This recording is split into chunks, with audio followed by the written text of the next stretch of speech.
Good evening, everyone. On behalf of MGM, we are very proud to have our Senior Consultant and Director, Institute of Liver Diseases, Transplant and HPB Surgery, Dr. Tyagarajan Srinivasan, today with us. Good evening, sir. Good evening, listeners. Today, on the occasion of the World Liver Day, I welcome you all and thank you all for listening to this educational liver program. Thank you, Doctor. So, to begin with, can we understand what is the importance of liver? What does it do? And from the layman's perspective, can we please understand the basic of liver? Liver, on this occasion of World Liver Day, we have to understand what is liver, where is it in our body, and what are its main functions, and what happens if it gets damaged. We call liver the factory of the human body. Like heart is your pumping engine, liver is the production factory.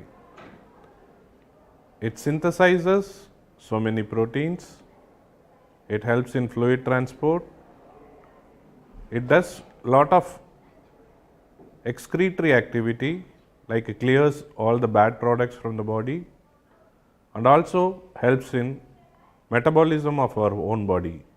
Whatever we eat, the liver, like a CPU, process it and makes it useful for the body in simple proteins and fatty acids. When the liver is damaged, it will get so many problems, and often in severe stages it's life threatening. Next. Thank you, Doctor. So, what are the common causes of liver disease? When we see what are the common causes of liver disease, alcohol intake is the commonest cause of liver disease in this part of our country, followed by fatty liver disease. Fatty liver disease means there is accumulation of the fat in the liver and there is a persistent ongoing inflammation in some patients with fatty liver disease, which progresses to steatohepatitis, and in very long period it can result in cirrhosis of liver. The third commonest cause is viral hepatitis. It can be either due to hepatitis B or hepatitis C, which is commonly caused by unsafe blood transfusions, intravenous drug abuse, or exchange of body fluids. The next commonest causes are autoimmune liver disease. Like in this, your body does not recognize your liver cell as your own and starts attacking it. Often it is genetic and it can result in autoimmune liver disease. And in 1/3 of the liver diseases, we often don't know the exact reason and it is still under research. Thank you, sir. As a general public, as a common person, what are the signs and symptoms that we have to be very cautious to identify the liver diseases? When we look at the signs and symptoms of liver disease, initially you get weaknesses, often people become fatigued very easily. There is often a complaint of increased yellowish color of the urine or your eyes, what we commonly call jaundice, or there can be accumulation of fluid in your tummy or in the lungs, which is caused by defective fluid transport by the liver, or in severe cases you can get a brain coma where there is accumulation of ammonia in the blood as the liver is defective, or there can be blood vomiting due to increased pressure in the intestinal and stomach blood vessels. Thank you, sir. So, is there is any stages that is involved in the liver disease? So, like, what are the stages involved in the liver disease, and when do we call it as a liver failure? Yeah, commonly there are three stages of liver disease, which we call as child scale. Child A means around 50-60% of liver is damaged. Often in this, there are no telltale signs. It can be only found out by health checkup, liver function tests, and ultrasound. In the next stage, often there is accumulation of fluid or defect in the liver function tests. In the last stage, you'll get other complications like blood vomiting, encephalopathy or liver coma. There is severe accumulation of fluid. There is often damage to other organs like kidneys, recurrent infections, heart can be affected in later stages. These are the three stages of liver disease. Thank you, doctor. So, is there is any way that is used to reverse a liver failure? Yeah, liver failure or we call liver fibrosis in very early stages can be reversed. Like we call it as F1 or F2 fibrosis. If you are taking alcohol, if you stop taking alcohol in the very early stages of liver disease can be reversed, or if the liver disease is due to fatty liver disease, we improve the lifestyle like active exercises, avoiding alcohol, avoiding junk foods and eating healthy liver foods. You can often reverse the liver changes in early stages of fibrosis, but in advanced stages of fibrosis or liver disease, it cannot be reversed. Thank you, sir. So, what are the treatment that are available for the liver diseases, and when we should act immediately and consult a liver specialist? If we look at the stages of liver disease, liver has a remarkable liver reserve.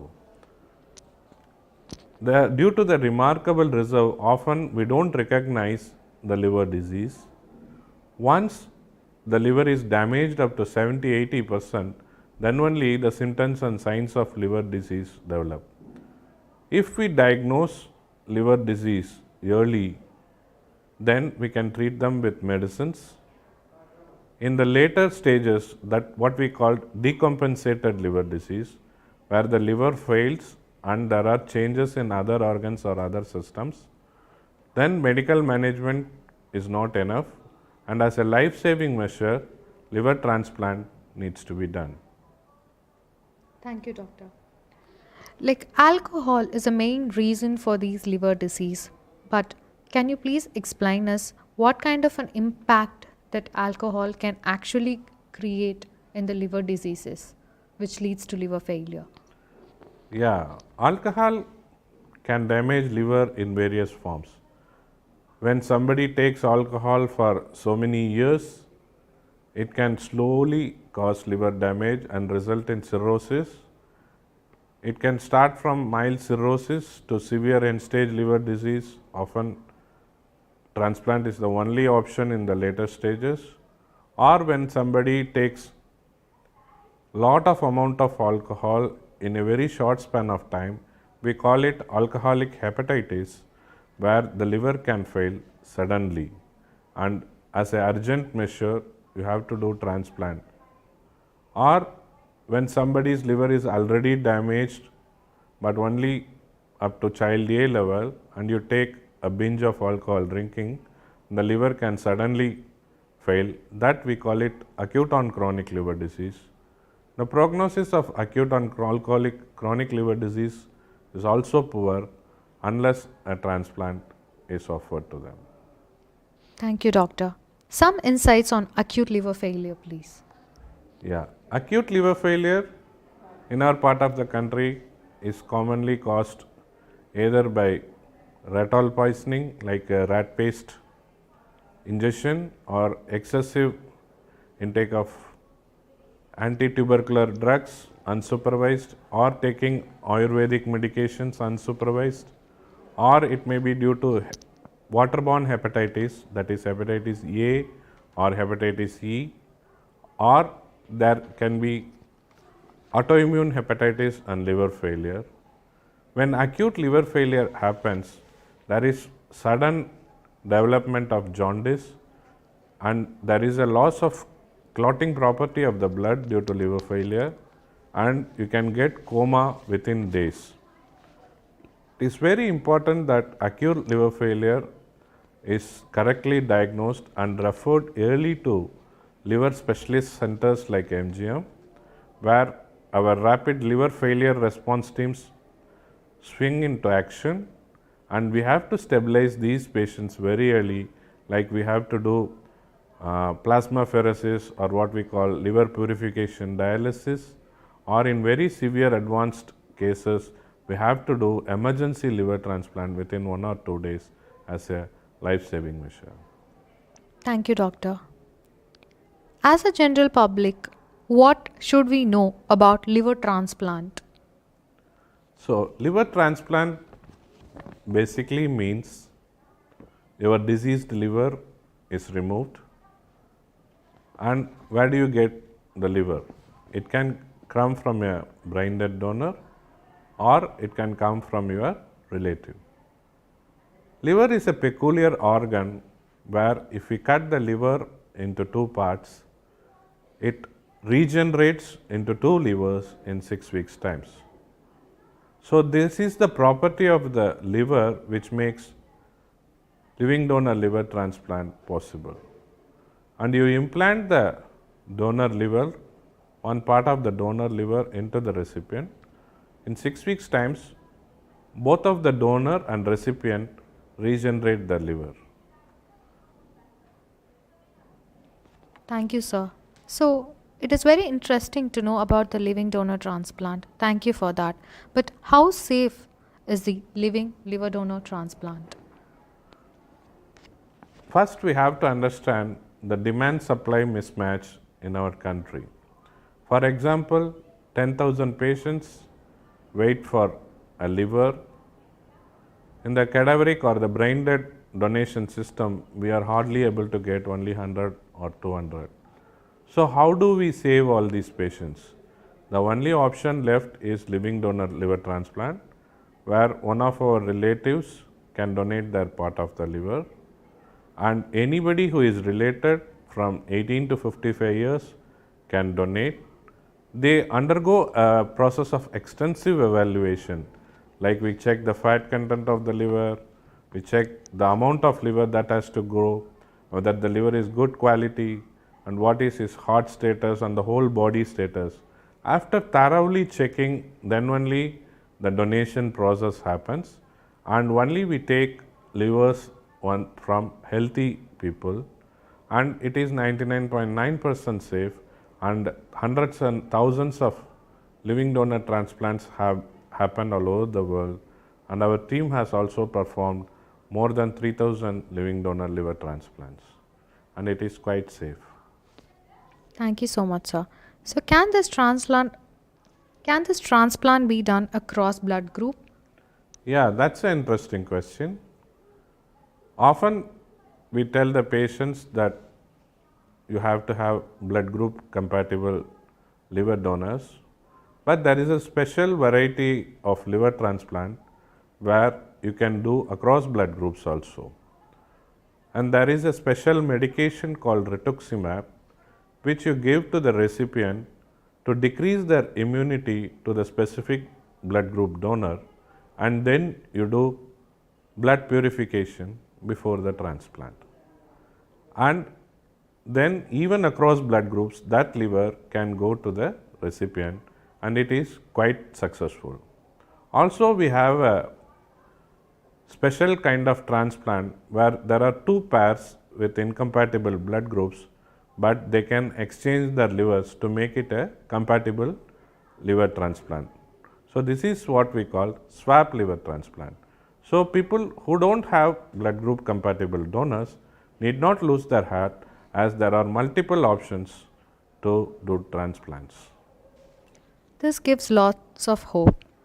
And also, doctor, we actually have are saying like the transplant is very expensive and all those things. But do we have any support system from the government side or anything to give more hope to the general public on this liver transplant? Yeah. So, a lot of misconceptions surround the transplant. That liver transplant is a very expensive proposition we cannot afford. But fortunately, in our state, we have the Tamil Nadu Chief Minister's Health Insurance Scheme, where the domicile of the state, if they are below the poverty line, they can be covered under the Chief Minister's Health Insurance, and it is quite cheap for these patients to undergo liver transplant. Also, I would like to tell that we have lot of funding agencies, NGO organizations and crowdfunding platforms which assist these patients in raising funds for the liver transplant. So, no longer economical disparity is a stumbling block to a liver transplant now. That's a great news, doctor. So when it comes to children, so do the children also get the liver disease? And if they have any severe liver disease, they have to opt for the transplant, or how is it done, doctor? Yeah, actually, when we see like adults, even children can have liver diseases. Very small children can have biliary atresia, that is poor development of the bile ducts, and it can result in cirrhosis. Or we call metabolic liver disease like Wilson's disease, where your copper metabolism goes wrong, or inborn errors of metabolism, like one of the enzymes in your body is deficient in the liver, and there are neurological and other consequences to these children. Or you can have autoimmune liver diseases in children, and lot of these children by early diagnosis can be treated medically, and in advanced stages of liver disease, even a child as small as 2 months age can undergo a liver transplant and can live a long life successfully. Thank you, doctor. Thank you so much for your valuable time and your patience to answer all these questions. On behalf of MGM, we wish you all a safe and a healthy life. Thank you. Thank you, everybody. I would like to stress, first, prevent the liver disease. How can you prevent the liver disease? By adopting a healthy lifestyle, avoiding alcohol, avoiding fatty liver foods, doing regular exercises, or when you have signs and symptoms of liver disease, you have to consult a liver specialist very early. In advanced stages of liver disease, liver transplant is often life-saving. Love your liver. Live your life. Thank you. Thank you so much, doctor. To have more healthy videos and awareness about your healthy tips about, so please do subscribe MGM Healthcare. Thank you everyone for watching. Thank you.